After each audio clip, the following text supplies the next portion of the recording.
What's up, guys? Welcome to Daily Dose of Reddit. This is your host, Zach, and today's subreddit is r/EntitledParents. This story's called Entitled Parent Ignores My Warnings About a Book Series for Her Daughter, Then Calls to Scream About the Series Being Inappropriate. Hi, all! A friend of mine introduced me to all these types of subreddits recently, and I'm hooked. It's a running joke among some of my coworkers or friends that I have a face that attracts the crazies. Entitled parents, choosing beggars, for whatever reason, they seem to flock to me. I have so many good stories that I can't wait to share with you guys. This is gonna be a long one. Sorry, not sorry. The cast. There's me, entitled mother, boss lady. I used to work at a large-scale bookstore. It was common for parents to come in and ask for recommendations for their children or nieces and nephews, and they usually were extremely grateful for the help. It was a slow night when in walks entitled parent. Now, it's been about 2 years since this happened, and I can still clearly see her walking into the store and thinking to myself that it was gonna be one of those interactions. Dark brown-black hair and the standard Karen do, shoulders set in pure entitlement and that expression of self-importance. You know the look, you're a retail worker and I make so much more than you, so I'm better than you look. Hey, anything I can help you find today? Yes, my daughter is into that Japanese cartoon thing and I want to get her reading more. She wants some of those books for her birthday. To those who might not know, the Japanese cartoon thing is called anime, and a lot of the time, the show is based off of a comic-like book called manga. We had 2 sections for manga, one that had more mature, 16+ series, and then one for younger kids that included series like Naruto, Sailor Moon, or in High School Host Club, etc. I took her over to the first one while asking how old her daughter was, 11, what sort of things she was into, usual kid stuff, and what entitled parent was okay with her reading. It'll be fine. Usually, I have an idea on what the kid might like, but entitled parent was giving me nothing to work with. After some more prodding, entitled parent rolls her eyes at me. Just give her whatever's popular with girls her age. Alright, I lead her away from the 16+ section towards the kids section when something catches entitled parent's eyes. I thought you said there was nothing in this section for my daughter. I turn and see she is holding up the first volume of Puella Magi Madoka Magica. The art style is deceiving with that series. It's drawn super cutesy and all the girls look really young and innocent. It looks like your typical magical girl series where the girls dance around and fight baddies with their powers. For the first bit, it is like that. Until it's not. It's classified as a psychological thriller and dark fantasy, and oh boy is it ever. I watched the anime and let me tell you, the story screwed me up for a bit. Definitely not something an 11-year-old girl should be reading. Oh, that series looks cute, but it's actually pretty graphic and deals with mature subjects. I'm not sure it'd be something that an 11-year-old could handle.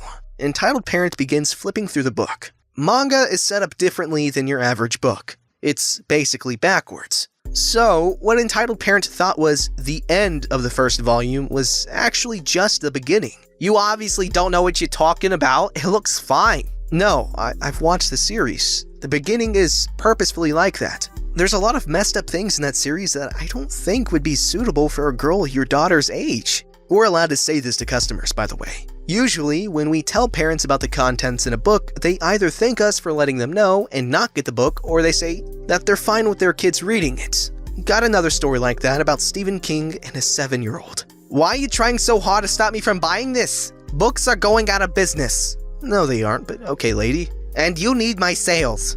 I'm not trying to stop you from buying anything. I was taking you to over where there was manga that was more suitable for your daughter's age. No, you're trying to stop me from buying. Can I speak to someone who actually knows what they're talking about? Jokes on Entitled Parent. I was the only one working that evening that knew anything about manga or comic books. My break was coming up and I really didn't want to fight her on this. Ma'am, I'm just saying that the series gets dark. If you're okay with your daughter reading that, then you can buy it. I'm just doing my job letting you know that it isn't as innocent as it looks. Oh my god. This is all just kid crap anyway. Mature adults don't read this type of crap. The look she gave me made it clear that what she said was a personal jab at me. I was 26 during this incident, and while I might look young, I do look to be out of my teens. This biznatch had the nerve to look down her nose at me for trying to help with her daughter's present and then says that?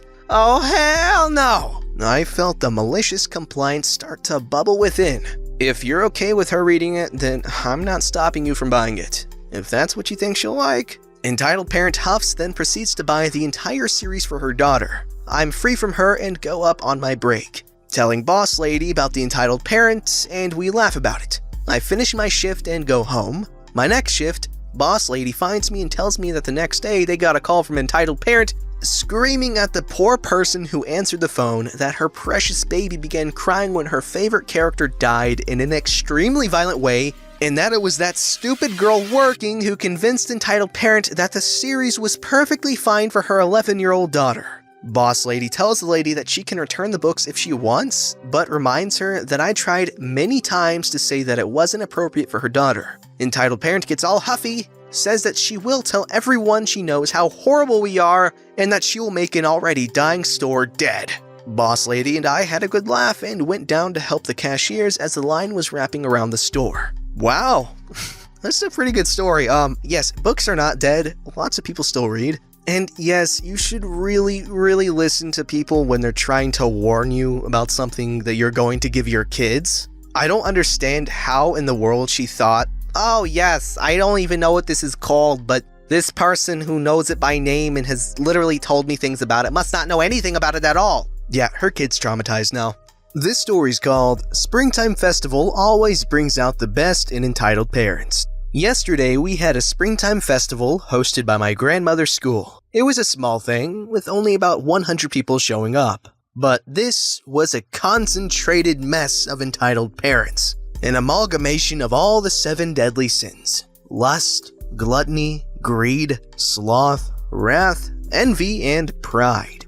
And today, I'll share stories of all these happening in the span of 8 hours. But first, more backstory. The event was a small fundraiser for the school, as well as a competition for podquiecos. So many of the school students came along with families and family friends, and most of us were in a pretty great mood. I was stationed at the games area managing 2 different games, namely a pop a balloon and ring toss. Most of the time, just making sure kids played fair, and got the prizes they deserved. One other thing to note is that since there was a competition for the podquiecos, people who wanted to vote for the best tasting dish had to buy a single-use meal ticket to get a serving of food, vote, and stand a chance to win a prize raffle at the end of the event. Names will be standard as always. Entitled Parents and me. Now, on to the 7 deadly sins! Lust. This one, in my opinion, was one of the worst, considering the event was held at a school with kids around. Entitled Parent decided her and her partner needed some alone time and thought that my games tent would be the best place to do exactly that, as it had a closing zip flap. Approaching me with her lover, the following conversation happened. Hey there, I was wondering if you could help us out. Sure thing, what do you 2 need? Well, our kids are having a ball and, well, hubby and I didn't have time for each other for a long time. And we were hoping you'd tell the kids you're closed so we can use your tent? You want me to tell kids that the all-day games booth is closed because some adults want some alone time? It sounds bad when you say it like that. Just tell them we want to cuddle for a while. I'll make it worth your while. At this, she reached into the man's pocket, pulling out a crumpled $10 bill. Something that here is basically enough to buy a soda. Yeah, no, I think you'll have more luck trying the bathrooms, and if you keep asking me to do anything, I'll call a teacher to escort you out. You're such a brat, you know. People like you are why romance is dying. If you think that cuddling in a tent in public is romantic, I'm glad I killed that.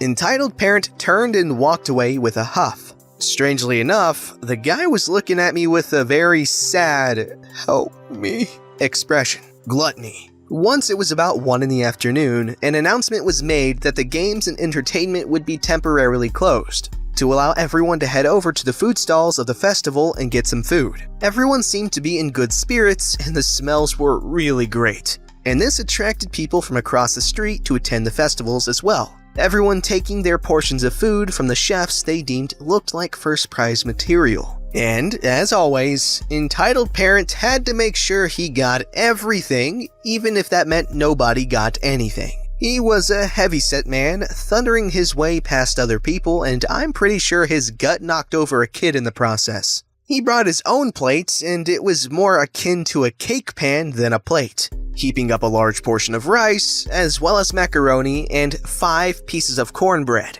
He helped himself to massive helpings of around 5 people's cooking, most of them in pure shock as the food kept getting piled higher and higher. At one cooking station, I stood behind him and saw the stew levels drop by about an inch while he served himself. The entitled part of the story? He never even finished his plate. Greed. Back to the gaming booth, we have a wonderful example of a cookie monster we'll call Satan Spawn the First. Satan Spawn the First was a typical bratty kid, trying to cut in line and trying his best to cheat without getting caught. Typical of an 8-year-old, you say? But Satan Spawn the First is special. Satan Spawn the First was in 9th grade, 15 years old. Every time he cut in line, I ignored him until I reached the kid he could have gotten behind. Then just maybe I'd take his tickets and he can play. It wasn't long until Super Saiyan 1 was banned from playing Pop a Balloon as he tried to throw a dart at me while I was setting up the balloons, commanding me to go faster. In a ring toss, he wasn't far away from a ban due to his major lack in listening to the rules, standing with his whole body across the throwing line while leaving his one foot in there and claiming he was still behind the line. I didn't care as Satan Spawn the First couldn't throw for crap no matter how much he cheated.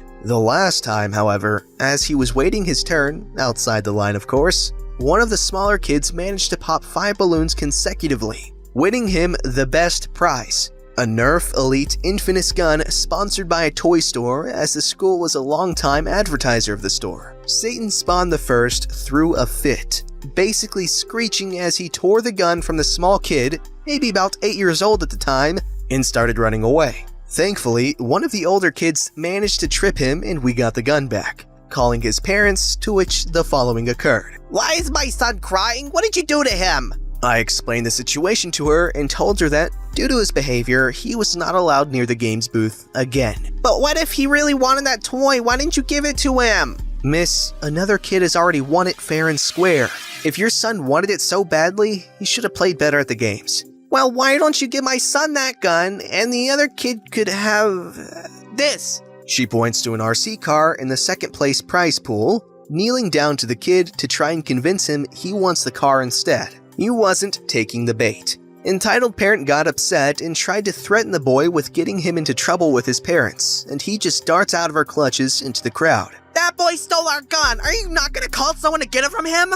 And she's pointing to me. No, because he won it, as I said. Entitled parent looked at me in disgust and walks away with a bawling 15-year-old boy. Sloth. This one is not as bad, but still really trashy in my opinion. One of the contestants for the competition would constantly be sitting on a chair, drinking beers, while either his son or his wife tends to the food, with him barking out orders. And whenever someone said something about his food, complimenting it, he was quick to say that it all came from a good amount of hard work. Yeah, right. Wrath. Not much that I can say for this one. One entitled parent thought that they were Gordon Ramsay and insulted everyone else's food, hollering at customers when they didn't take food from him, and threatening to punch me when I made a comment of him being crazy. Envy. This one ties into the story of greed, as Satan Spawn the First makes a return appearance along with another stellar cast member, Satan Spawn the Second.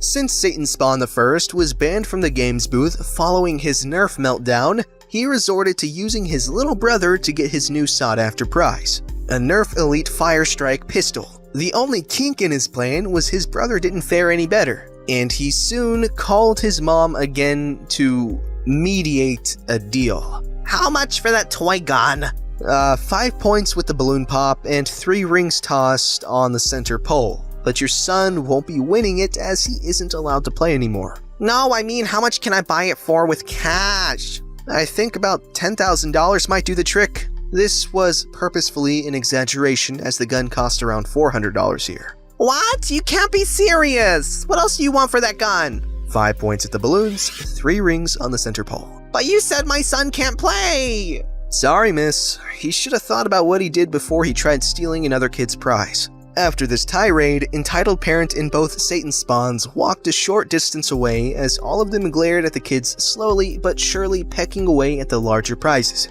their faces becoming sour by every win. It was satisfying, to say the least. I even gave them a little wave when a large prize was won. Pride. The sin of pride reared its ugly head at the end of the day following the raffle and the final calls for the winner. The raffle was going smoothly, and afterwards came the competition conclusion. 4th, 3rd, and 2nd came and went. The announcer keeping a lighthearted atmosphere as he joked with the contestants, giving them their prizes and thanking them for their effort. Entitled parent from Wrath then assumed he would naturally be first, as of course, Gordon Ramsay makes the best food. And he took the mic from the announcer and thanked everyone for their votes, saying how glad he was to win. After a couple of minutes of stunned silence, the entitled parent turned to face the announcer to ask if he did, in fact, win. The announcer shook his head, and to this entitled parent's amazement, another person, in fact, had won. With a loud "Frick!" he tossed the mic to the ground and stormed off, angry at the world. A fun day overall, save for the sins. For each entitled parent, there were 10 other parents who appreciated the work we were doing. And I've even gotten tips from some of them. Okay, the writing in this story was really beautiful and very clever to use the 7 deadly sins as little sections and, titles for each of the entitled parents. A little suggestion would be to for each entitled parent in each of the stories, or I guess the subject of each of the stories, give them the name of the section they're in. So the entitled parent from the Wrath section would be called Wrath. Anyways, fun read. Let me know in the comments below any cool fair stories or, festivals or whatever you want to call them. For instance, when I was a kid, I was part of the cherry pie eating contest at the Cherry Festival in Idaho, and that was a load of fun given that my whole thing as a kid was that I loved pie. And that was something that people knew about me, I had a reputation at school for loving pie. And I would draw pies on every one of my homework assignments and, my tests, and it was even part of my 4th grade signature, if you even have a signature when you're in 4th grade. My freaking teacher baked 5 pies for a potluck just for me. And, it was pretty cool. But anyways, it's irrelevant. But let me know in the comments any stories. This story's called Kid Breaks Backboard on School Basketball Hoop. Parents Refuse to Pay for Damages. So this will be a pretty short story as I didn't witness this, but oh well. So in 5th grade, my school had this thing called Friday clubs. And these clubs were ran by the teachers.